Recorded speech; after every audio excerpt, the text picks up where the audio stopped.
आज मैं बात करूंगा एक ऐसे टाइगर के बारे में कि जो बंगाल टाइगर है, उनका नाम है पास्टर के.एम. बनर्जी।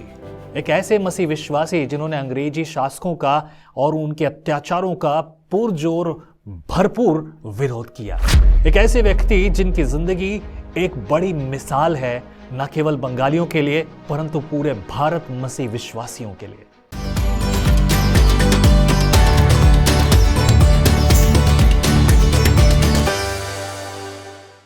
जय मसीह की, आपका स्वागत है विजनरी रेडियो टीवी के इस खास प्रोग्राम जिसका नाम है भारतीय मसीह स्वतंत्रता सेनानियों की कहानी।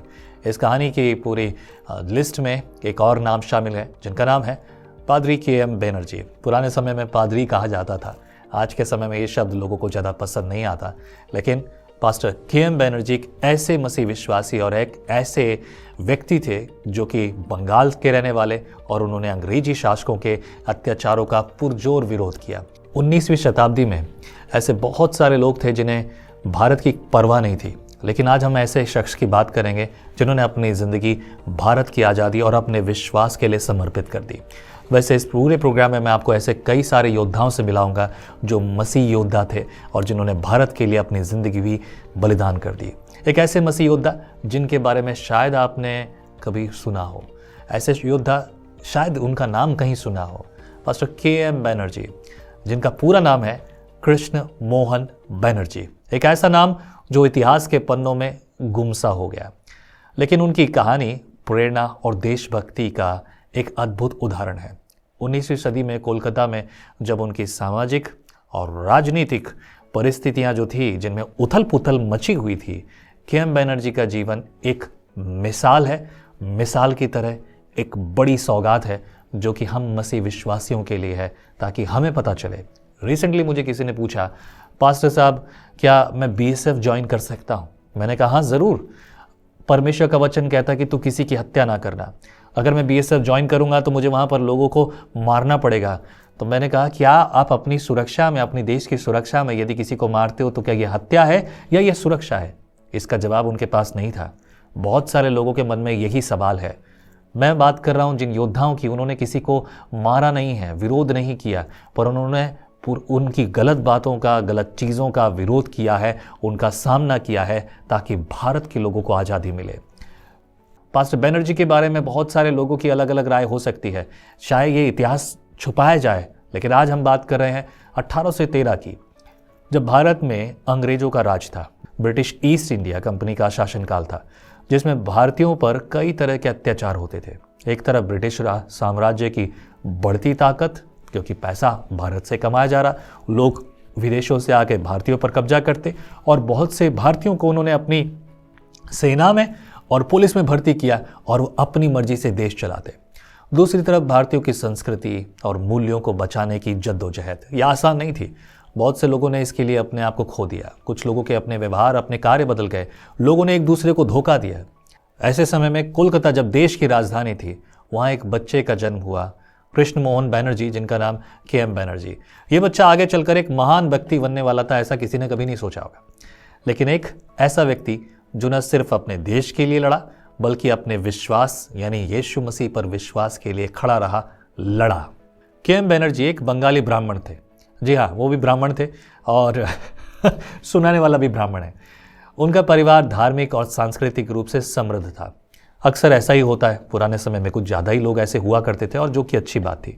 शुरुआती पढ़ाई लिखाई घर पर ही हुई।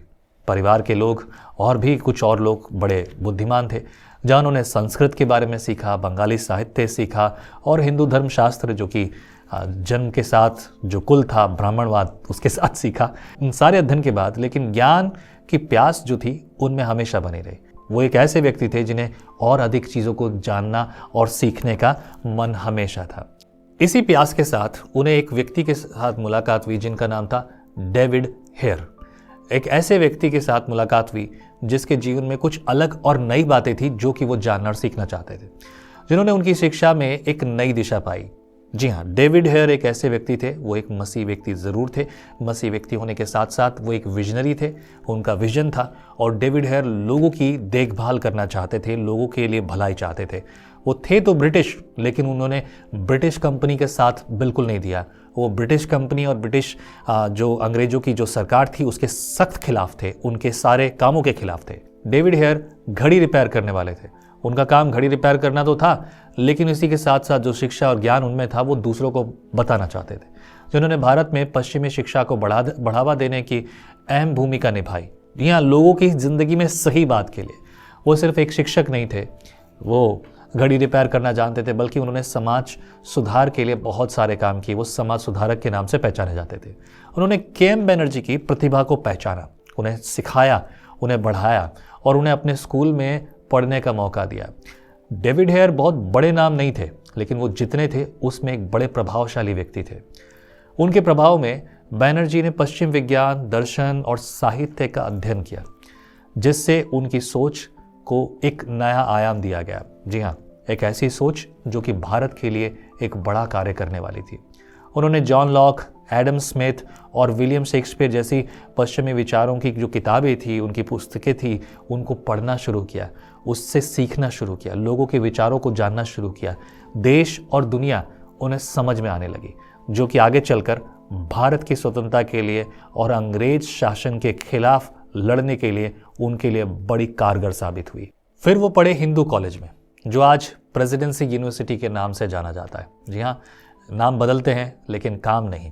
ये कॉलेज उस समय के बुद्धिजीवियों का एक गढ़ था। मतलब ऐसे लोग ऐसी जगहों पे मिलते थे और बहुत कम जगह थी, इसलिए सबसे ज़्यादा बुद्धिमान लोग ऐसी जगहों पे पाए जाते थे जहाँ कई महान व्यक्तियों ने शिक्षा प्राप्त की थी। ऐसे कई लोगों के बारे में मैं आगे भी बात करूँगा। यहाँ उनकी मुलाकात हुई हेनरी लुई विलियम डेरोजियो से। ऐसे कई और लोग हैं जिनसे उनकी मुलाकात हुई, लेकिन ये एक वो नाम है जिनसे उन्होंने बहुत कुछ सीखा। डेरोजियो एक क्रांतिकारी सोच वाले व्यक्ति थे। उनके मन में बड़ी अलग अलग विचारधाराएं थी और वो लोगों की गलत बातों को पसंद नहीं करते थे। ये एक एंग्लो इंडियन कवि थे और शिक्षक भी थे। उन्होंने हिंदू कॉलेज में युवाओं को पश्चिमी विचारों से परिचित कराया और उन्हें खुलकर सोचने और सवाल करने और अपने विचारों को व्यक्त करने के लिए प्रोत्साहित किया। डेरोजियो के प्रभाव से बनर्जी के मन में सामाजिक बुराइयों के खिलाफ आवाज़ उठाने की प्रेरणा जागी, और ये होना भी चाहिए था। सवाल पूछना गलत नहीं है मेरे प्रियो, इसे बागी समझा जाए तो लोगों की गलती है। सवाल पूछना बागी नहीं होता, लेकिन सवाल पूछना एक सही तरीका है अपने आप को परिस्थितियों से बाहर निकालना, गलत चीज़ों से बाहर निकाला। डेरोजियो ने उन्हें स्वतंत्रता, समानता और भाईचारे के मूल्यों से अवगत कराया। ये स्वतंत्रता, समानता और भाईचारा जब तक देश में नहीं आया तब तक देश की आज़ादी के लिए कोई लड़ाई लड़ी नहीं गई, और ये ज़रूरी था स्वतंत्रता को समझना कि हम कैसे लोगों के गुलाम बने हैं, हम कैसे लोगों के अत्याचारों में हैं। वैसे इसका सारा श्रेय सिर्फ ईस्ट इंडिया कंपनी को नहीं जाता, उसमें बहुत सारे हमारे भी लोग हैं, लेकिन अब शायद लोग समझ पा रहे हैं कि स्वतंत्रता क्या है। एंग्लो इंडियन भी एक ऐसा शब्द है, लोगों को समझ नहीं आता ये क्या है। इंग्लैंड के लोगों ने जब भारत में शादी की और उनके द्वारा जो बच्चे पैदा हुए वो एंग्लो इंडियन कहलाए। बहुत सारे इंडियन रीति रिवाजों के साथ पले बड़े और बहुत सारे जो क्रिश्चियन रीति रिवाजों के अनुसार। लेकिन हाँ, एंग्लो इंडियन का मतलब ये नहीं कि वो विदेशी हैं, परंतु वो भारतीय हैं। आगे के.एम. बनर्जी की ज़िंदगी में एक बड़ा बदलाव आया जब उनकी मुलाकात हुई डॉक्टर अलेक्जेंडर डफ से। डफ एक स्कॉटिश मिशनरी, एक बेहतरीन वक्ता और एक प्रभावशाली व्यक्ति थे। उन्होंने एम के बनर्जी को मसीह विश्वास के बारे में बताया और उनके विचारों ने बनर्जी को बहुत प्रभावित किया। डफ के तर्कों और यीशु मसीह की शिक्षाओं ने उनके मन में एक नई रोशनी जगाई, और आखिरकार तमाम विरोध, समस्याओं, परिवार और बाहर के लोगों के साथ सब कुछ होने के बावजूद उन्होंने यीशु मसीह को अपना उद्धारकर्ता मान लिया, विश्वास कर लिया कि यीशु मसीह उद्धार करता है। अब एक सोचने वाली बात है, बहुत सारे लोग ये कहते हैं कि भारत में क्रिश्चियनिटी फैलाने के लिए ईस्ट इंडिया कंपनी यानी कि अंग्रेज जो कि इंग्लैंड से आए थे। कुछ लोगों को हर विदेश से आने वाला व्यक्ति अंग्रेज दिखता है, अगर कोई अमेरिका से भी आता तो भी वो अंग्रेज लगता है, लेकिन ऐसा नहीं है। अंग्रेज सिर्फ इंग्लैंड के लोग यानी कि यूके से आने वाले लोग, यूनाइटेड किंगडम के लोग, वो अंग्रेज कहलाते हैं। वैसे यूनाइटेड किंगडम आज भी बहुत अलग अलग जगह का है, यहाँ तक कि कई दूसरी कंट्री है, एशियन कंट्रीज़ भी यूनाइटेड किंगडम का हिस्सा हैं, पर इसका मतलब नहीं कि वो अंग्रेज हैं। बहुत से लोग यही कहेंगे कि ये सब चीज़ें जो हैं वो गलत हो रही हैं, इसका अर्थ कुछ और है, लेकिन मैं आपको बताना चाहता हूँ मेरे प्रियो, ऐसा कुछ भी नहीं है, सच्चाई कुछ और है। सच्चाई पर बात करने के लिए आप इस प्रोग्राम को देख रहे हैं और मैं कई ऐसे इतिहास की सच्चाई आपके सामने रखना चाहता हूँ जिस इतिहास की सच्चाई को जानकर आप स्वतंत्र हो जाएंगे। This is what the word of God says कि तुम सत्य को जानो, अगर सत्य तुम्हें स्वतंत्र करेगा। वेल, आगे बात करते हैं। ये फैसला आसान नहीं था कि वो यीशु मसीह पर विश्वास करें, अपने उद्धारकर्ता यीशु को अपने जीवन का पहला स्थान दें। एक ब्राह्मण परिवार में जन्मे, जहाँ हिंदू धर्म की गहरी मान्यताएं थी, मसीह विश्वास अपनाना एक बहुत बड़ी बात थी। लोग विरोध करते, परिवार और सब कुछ, और सबको ज़िंदगी मुसीबत में आ जाती। लेकिन उनके परिवार और उनके दोस्त सब नाराज थे, कोई भी उनके साथ नहीं था। समाज का दबाव था, लोगों ने ना जाने क्या क्या बातें की। इमोशनल अत्याचार भी होता है भाई, तुम अपनी मर्जी से नहीं कर सकते। लेकिन के.एम. बैनर्जी अपने विश्वास पर अटल रहे। उन्होंने बपतिस्मा लिया और एक नया जीवन शुरू किया। जब आप सत्य को जानते हो ना, सत्य आपको स्वतंत्र करता है। भारत में आज लोग धर्म परिवर्तन की बातों को लेकर बहुत बड़ा हल्ला मचाते हैं, पर के.एम. बैनर्जी का धर्म परिवर्तन नहीं हुआ। के.एम. बैनर्जी का सत्य से परिचय हुआ, और मार्ग, सत्य और जीवन यीशु मसीह है।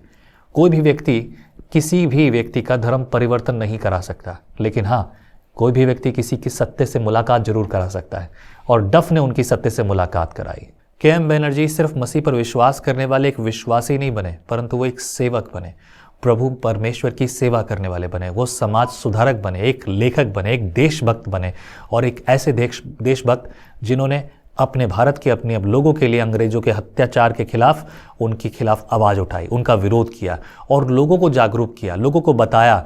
शुरुआत में लोग देशभक्ति के बारे में नहीं जानते थे, और इस लड़ाई में उनका योगदान क्या होगा, कैसे होगा, उसके बारे में नहीं जानते। लेकिन के.एम. बैनर्जी, जो कि एक मसीह अगुवे थे, उन्होंने लोगों को प्रेरित किया, उन लोगों को बताया कि वो जाकर लोगों को, दूसरों को उत्साहित करें और लोगों को प्रेरित करें कि वो अंग्रेज़ों का विरोध करें, उनकी सारी बुराइयों का विरोध करें। आपको अगर पता हो तो उन्होंने विधवा पुनर्विवाह और ऐसी कई सारी प्रथाओं का विरोध किया, बाल विवाह का उन्होंने विरोध किया, सामाजिक बुराइयों के खिलाफ उन्होंने आवाज़ उठाई। ऐसी कई सारी चीज़ें हैं जिनके बारे में तो मैं खोज भी नहीं कर पाया। लेकिन महिलाओं की शिक्षा के लिए उन्होंने काम किया और दलितों में उत्थान के लिए प्रयास किया। बाबा अम्बेडकर को हम देखते हैं, इनकी सेवा देश में एक प्रसन्नीय है, लेकिन बाबा अम्बेडकर को भी ये प्रेरणा कहाँ से मिली? ऐसी ही बातें इतिहास में दफन है। सब बातें तो मैं भी नहीं जानता, मैं पास्टर हूँ, मैं इतिहास का जानकार नहीं हूँ, लेकिन मैं खोज करता हूँ, और मेरी खोज के अनुसार, जो कि मेरी अकेले की खोज नहीं है, और इसमें एक भाई की खोज है, उनके बारे में मैं वीडियो के अंत में ज़रूर बताऊंगा। आप उनके बारे में और खोज कर सकते हैं, उनसे बात कर सकते हैं कि उन्होंने किस प्रकार से इस बात की खोज की है। वेल, इसके आगे मैं आपको बताऊं, उन्होंने द इंक्वायर नाम का एक अखबार भी निकाला। ये अखबार वहाँ पर एक बड़ी क्रांति को लेकर आया, जिसमें उन्होंने समाज में फैली बुराइयों के खिलाफ लिखा। जब लोगों ने पढ़ा, उस समय का सोशल मीडिया यही था, जब लोगों ने पढ़ा तो उनकी नींद जो है खुल गई। और फिर उन्होंने द परसिक्यूटेड यानी सताए गए नाम का एक नाटक लिखा। ये नाटक ऐसा नाटक था जिसने लोगों की नींद हराम कर दी, जिससे उन्होंने समाज की सच्चाई को दिखाया। उन्होंने बाइबल का बंगाली में अनुवाद किया। जी हाँ, के.एम. बैनर्जी बाइबल का बंगाली भाषा में अनुवाद करने वाले, ताकि आम लोग उसे पढ़ सके, आम लोग स्वतंत्रता प्राप्त कर सके। लोगों को पहले अंग्रेजी नहीं आती थी, और आज भी लोग अंग्रेजी भाषा के लिए, मतलब अंग्रेजी उनके लिए भूत समान है। तब उन्होंने सच्चाई और सिधाई को देखा, तब उन्होंने जाना, और इस बंगाली भाषा के ट्रांसलेशन को पढ़ने, जिसमें उन्होंने धर्म और दर्शन और समाज के बारे में अपने विचारों को व्यक्त किया, और अपने किताबों, अपने और दूसरे लेख जो वो लिखते थे अखबार में, उसके द्वारा लोगों में बड़ी बेदारी, बड़ी बदलाव आए। के.एम. बैनर्जी ने साबित कर दिया था कि एक मसीह होने के नाते इसका मतलब ये नहीं कि मैं देश से प्रेम नहीं कर सकता या मैं कोई और काम नहीं कर सकता, लेकिन उन्होंने हर संभव देश की सेवा की, लोगों को प्रेरित किया। वो एक स्वतंत्रता सेनानी थे जिन्होंने देश के लिए अपनी जान तक दे दी। वेल, जो भी उन्होंने काम किया, हिंदू और ईसाई धर्म के बीच में एकता लाने की भी कोशिश की। उन्होंने वेदों और उपनिषदों का अध्ययन किया और बताया कि दोनों धर्मों में कई सारी समानताएं हैं। हाँ, विश्वास को लेकर कुछ बातें हैं जो कभी समान नहीं हो सकती, लेकिन हाँ, उन्होंने कोशिश की लोगों के बीच में जो है आपसी सहमति और सम्मानवाद शुरू किया जाए, ताकि लोगों के लिए एक बड़ी आशीष का कारण ठहरे। इसी के साथ साथ विज्ञान को लेकर और कई सारे ऐसे प्रयास उन्होंने किए जो कि भारत की आज़ादी के लिए एक बड़ा शुरुआत या कहिए मील का पत्थर साबित हुआ। के.एम. बैनर्जी को भले ही आज हम याद ना करें या फिर हम उनके बारे में नहीं जानते, लेकिन ये आपकी और मेरी जिम्मेदारी है कि हम उनके बारे में बात करें, और कलीसिया में और लोगों को जिनको आप जानते हो उनको उनके बारे में बताएं, उनको बताइए कि किस प्रकार के एम बनर्जी ने भारत की आज़ादी के लिए काम किया। आज हम के एम बनर्जी जैसे लोगों को याद करते हैं, बहुत से लोगों को कुछ याद नहीं। मैं अकेला नहीं हूँ, और भी बहुत से लोग हैं जिन्हें भारत की आज़ादी में ऐसे योगदान की खोज है। भारत की आज़ादी के लिए अपना सब कुछ दे दिया उन्होंने। उनकी कहानी हमें सिखाती है कि हम अपने विश्वास पर कायम रहें और किस रीति से हम अपने आप को एक सिधाई के मार्ग पर चलते हुए देश और दुनिया के लिए एक मिसाल बना सकते हैं। अपने देश के लिए हमें तत्पर रहना चाहिए। उनकी कहानी हमें ये सिखाती है कि भले ही हम अलग अलग हों, अलग अलग जगह के हों, अलग अलग स्थान के हों, लेकिन हम मसीह में एक हैं। हमारी संस्कृतियाँ अलग अलग हो सकती है, लेकिन फिर भी हम एक हैं और एक ही परमेश्वर की सेवा करते हैं। और ईमानदार होकर हमें परमेश्वर के वचन के अनुसार अपने देश के लिए भी और अपने परिवार के लिए, अपने समाज के लिए, अपने आस पड़ोस के लिए एक उदाहरण बनना है। एक ऐसा व्यक्ति बनना है जिसमें मसीह की झलक हो, मसीह का स्वभाव हो। महानता कहीं और से नहीं आती मेरे प्रियो, परंतु महानता परमेश्वर के वचन के पढ़ने और सुनने और उसके अनुसार चलने से आती है। यदि आप कुछ बनना चाहते हैं तो प्रभु के अलावा आपके पास कोई और रास्ता नहीं है। प्रभु मेरी सहायता करे। हर रविवार मैं आपके सामने एक इतिहास की कहानी लेकर आऊँगा, जो कि भारतीय मसीह स्वतंत्रता सेनानी की कहानी होगी। कहानी को सुनिए, औरों को बांटिए। यदि आपको प्रेरणा मिले तो हमारे इस प्रोग्राम के लिए अपनी ऑफरिंग्स हमें भेज सकते हैं, ताकि हम और भी अधिक प्रोग्राम्स तैयार कर सकें जो प्रभु मसीह की महिमा करते हों। प्रभु आपको आशीष करे। डाउनलोड कीजिए विजनरी रेडियो का मोबाइल एप्लीकेशन। प्रभु की भलाई और दया आप पर और आपके परिवार पर होती रहे। जय मसीह की।